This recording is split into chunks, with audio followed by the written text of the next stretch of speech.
تو دوسری بھی 2 ممبر جج کی ججمنٹ ہیں, تو کن جج صاحبان کو فالو کرنا ہے, لوگ کنفیوز ہوں گے, اس سے ڈیلے بھی ہوتی ہے, کنفیوژن بھی ہوتی ہے اور غلط فیصلے بھی ہوتے ہیں. تو سپریم کورٹ کے کاموں میں سے ایک کام یہ بھی ہے کہ اگر اس طرح کنٹرڈکشنز ہوں تو ایک بڑا بینچ بنا کے اتھارٹیٹیو پرونونسمنٹ کرے. میرا خیال ہے کہ یہ انسٹنٹلی ایک بڑا بینچ بننا چاہیے, چونکہ یہ ابھی ہے اور یہ اس پہ بہت بحث ہو رہی ہے, اور جس طرح آپ نے بات کی کہ یہ بہت کانٹرڈکٹری ججمنٹ اس لیے ہے کہ آپ وہ تبصرے کریں جو آپ کا خیال یہ ہے کہ ٹرائل کورٹ پہ انفلوئنس ہوں گے, جو آپ کا پورا ریفرنس ہے اس پہ یہ ساری باتیں جو آپ نے کہہ دی, اگرچہ آپ نے اینڈ پہ یہ کہہ دیا کہ جی یہ بائنڈنگ نہیں ہے. یہ کیسی ہو سکتا ہے کہ یہ بائنڈنگ نہیں ہے؟ آپ کی ججمنٹ میں آپ نے اتنے الیبوریٹو انداز میں ہر چیز اس میں کہہ دی, اور پھر آپ یہ کہتے ہیں کہ یہ ٹرائل کورٹ پہ بائنڈنگ نہیں ہے. بالکل آپ نے درست فرمایا جی, یہ تو ایک سیٹلڈ لا ہے کہ یہ ٹینٹیٹیو اسیسمنٹ ہوتی ہے بیل کے بارے میں, اس لیے اتنی لگژری ہمارے پاس نہیں ہے کہ ہم لمبی لمبی ججمنٹس دیں.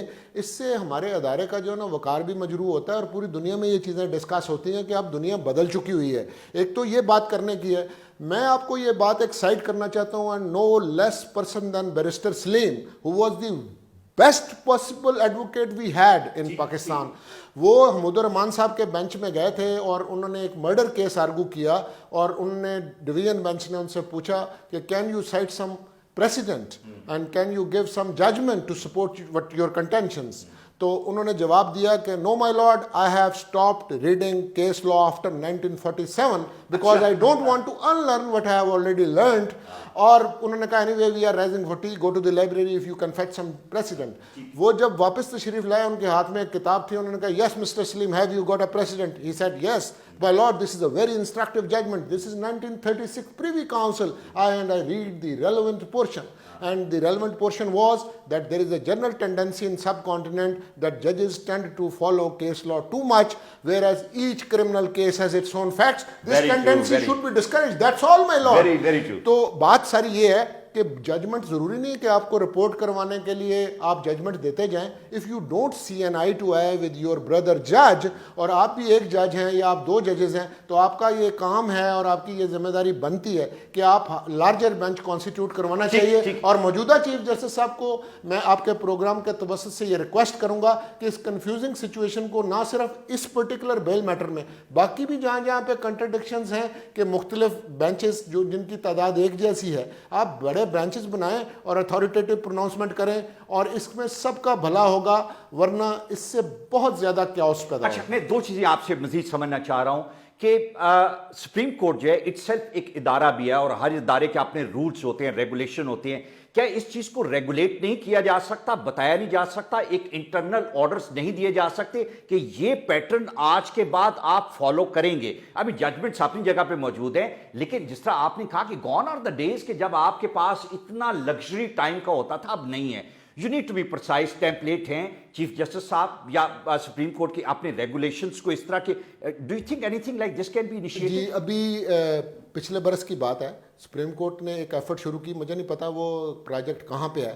آرٹیفیشیل انٹیلیجنس کی بات ہو رہی تھی کہ اس کا یوز کیا جا سکتا ہے اور ٹیکنالوجی کا یوز کیا جا سکتا ہے, اور سپریم کورٹ ایک پروجیکٹ ایسا انہوں نے شروع کیا تھا کہ وہ آٹومیٹیکلی ایک طرح کے جو کیسز ہیں جو اس کے اوپر پہلے ڈیسیژنز ہو چکے ہیں ان کے بارے میں فیصلہ آئے گا, اور آپ وہاں پہ ٹیکنالوجی کی اور کمپیوٹر کی ہیلپ بھی لے سکیں گے کہ جج صاحب کے پاس وہ سارے کے سارے ججمنٹس ہوں, دینے میں آسانی ہوگی. دوسرا, کیس مینجمنٹ اسی چیز کا تو نام ہے کہ اگر ایک طرح کے ایشوز ہی آتے ہیں تو وہ ایک پرٹیکولر بینچز کے پاس آٹومیٹیکلی مینجمنٹ کے ذریعے سے اسی طرح سے جائیں کہ یہاں کی اس طرح کی انوملیز کریٹ نہ ہو, کیونکہ ایک امپریشن یہ بھی بنتا ہے کہ یہ پھر ڈیوائیڈڈ کورٹ ہے. ہاں, سپریم کورٹ ہوتی ہے, سب کے لیے ایک جیسی سپریم کورٹ ہے, اور سپریم کورٹ کو جو بھی ویو دینا ہے وہ ایک طرح کا دیں, کیونکہ سپریم کورٹ کی ججمنٹ تو سب کے لیے بائنڈنگ ہے. تو یہ بات قابل غور ہے کہ ان چیزوں کے اوپر ہمیں درستی کی کرنی ہے. اب ہم کسی اور طرف جا رہے ہیں. میں تو آپ کو سول سائڈ وغیرہ پہ یہ بتاتا ہوں کہ ہم نے ابھی کیس مینجمنٹ کا پورا ایک سسٹم, اور اس میں سی پی سی ایک نئی لکھ کے امینڈ کر دی جسے امپلیمنٹ نہیں کر رہے.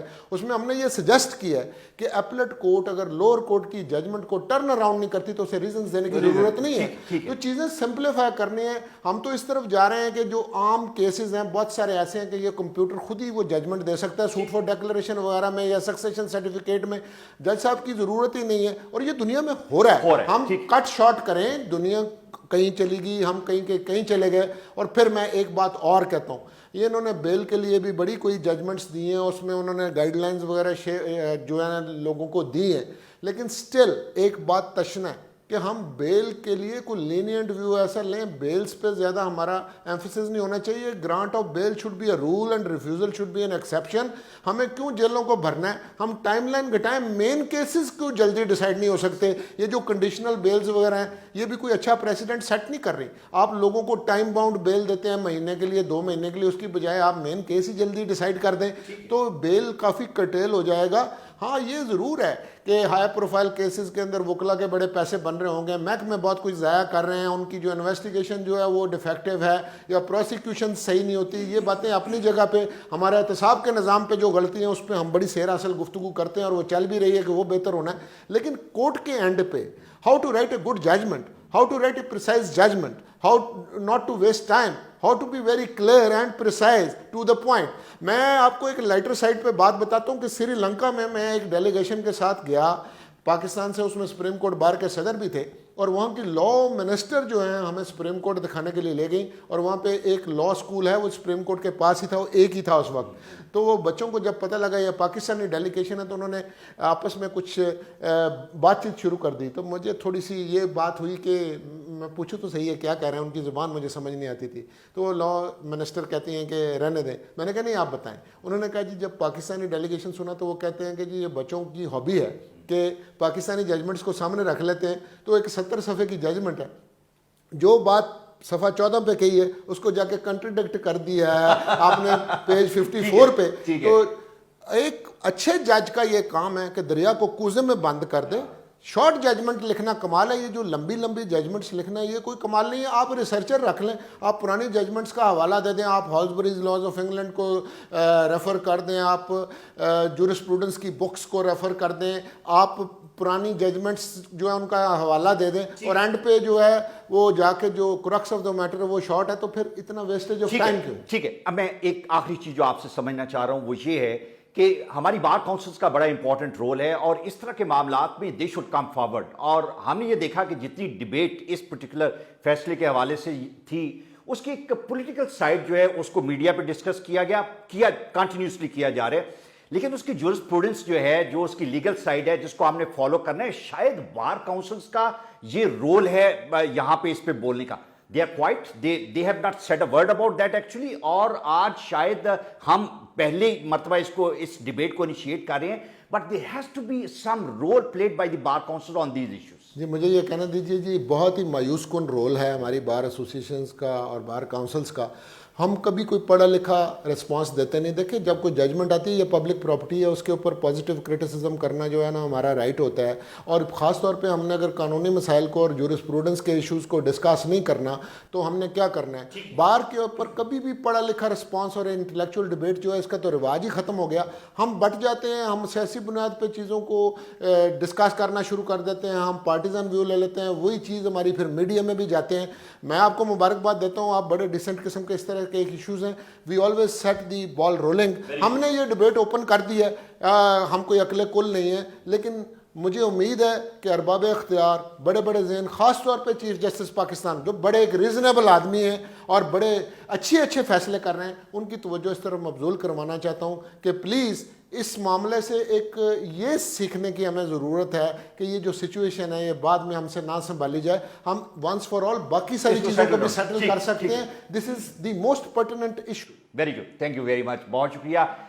ظفر قلعہ صاحب نے بڑی ڈیٹیل میں یہ سارے معاملات جو ہیں اور اس کو سمجھایا, اور خاص طور پہ جو کرکٹ اور لا کا نیکسس اور کورٹ کا نیکسس تھا, یہ بڑا ریلیونٹ اس طریقے سے ہے کہ ہماری سوچ اور ٹیمپرامنٹ اس طرح کے ہیں جہاں پہ آپ چیزیں ہم جلدی دیکھنا چاہتے ہیں, ہم لمبا ٹائم, وہ لمبی اننگز اور شاید لمبے فیصلے, gone are the days actually. Let's live with the current time, اور اس کی ضرورتوں کو دیکھتے ہوئے ہمیں لوگوں کو by the end of the day انصاف دینا ہے, اور وہ انصاف جلدی دینا ہے. ہم جب بھی کمپلیکسٹی کی طرف جائیں گے چیزیں آسان نہیں ہوں گی. جس طرح ظفر صاحب نے بتایا, کانٹرڈکٹری چیزیں آپ بار بار کہیں گے, مذاق بنیں گے. پیج 14 پہ ایک بات کہہ رہے ہیں اور اسے کانٹرڈکٹ کر رہے ہیں اینڈ پہ جا کے. Don't do it, because we need to set good precedent for others to follow. Thank you.